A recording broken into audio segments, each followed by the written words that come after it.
Tashonna Ward died in a way that exposes what emergency medicine can become when systems meant to protect life simply do not work. She arrived at Froedtert Hospital in Milwaukee at approximately 9:10 p.m. on January 2, 2020, reporting acute cardiac symptoms, shortness of breath, a racing heart, signs consistent with heart failure. She was 25, she was a mother, she was breathing, and then she was not. Because the chain of care that should have caught her never closed. She checked in. Triage sent her to the waiting room. Triage is the mechanism designed to prioritize patients by acuity. It is the gatekeeper that decides who must be seen immediately and who can safely wait. In Ward's case, that gatekeeper marked her as someone who could wait. For 2.5 hours, she sat in a chair in the emergency department. No physician examined her. No clinician reevaluated her condition in a way that changed that initial determination. The process is intended to reassess and rescue deteriorating patients failed to trigger. During her wait, she called her aunt. The call is part of the record. In plain, terrified language, she told a relative what she was experiencing. "I'm not going to make it through this night if I stay here." She said she could not breathe. The person she trusted with that knowledge, her aunt, advised her to remain in the emergency room, reasoning that hospitals are where people go when they believe they are dying and need help. That advice relied on an institutional authority that at that moment failed her. After roughly 2.5 hours without being seen, Ward rose and walked toward the exit. Her decision to leave a hospital she believed would protect her is an act of desperation, easy to understand. When waiting becomes an active threat, movement can feel like the only option. She made it 25 feet into the parking lot. Witnesses outside saw her collapse. Emergency personnel ran out, found her in cardiac arrest, and brought her back inside. Resuscitation was attempted and failed. She was pronounced dead inside the emergency room she had been trying to enter. The sequence that produced this outcome is not reducible to a single decision by one clinician.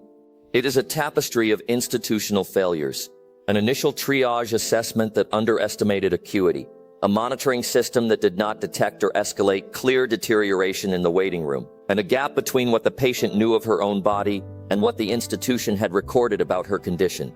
Emergency departments are meant to recapture patients when initial judgments prove incorrect.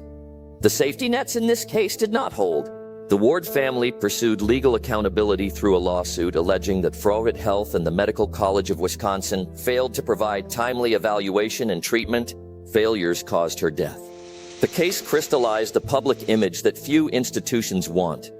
A young woman dying a few dozen feet from the door of a level 1 trauma center while the emergency room remained open and staffed. The hospital issued statements about reviewing protocols and adding safeguards.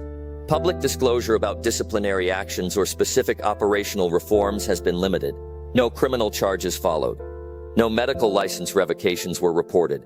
Context matters. Ward was a young black woman, and her case sits within a documented pattern of racial disparities in emergency care. Studies show that black patients often experience longer waits, are less likely to be triaged as high acuity for comparable complaints, and may have their self-reported symptoms discounted. Whether bias directly influenced the decisions in Ward's case cannot be proved from the public record alone. What is provable is that her experience aligns with structural patterns that disproportionately expose marginalized patients to harm. Her death occurred just weeks before the COVID-19 pandemic transformed emergency medicine. The systemic weaknesses her case revealed, triage misclassification, inadequate monitoring in waiting rooms, failures to heed patients' reports of severe symptoms, were amplified when emergency departments were later overwhelmed. The reforms Froedtert reported implementing were internal. The public record of change is partial and incomplete. Meanwhile, a child grew up without a mother. This is not an abstract policy debate. It is a specific failure with human consequences. A patient in acute distress, a waiting room chair, a phone call that said, "I'm not going to make it," a collapse 25 feet from the door. The institutional machinery that should have interpreted those signals and acted did not. Subscribe to Case Files TV because attention matters. Cases like Tashonna Ward's are the data points that reveal where systems break and who pays. Keep watching. Hold institutions to the evidence they produce and demand that being inside a hospital means you will be heard,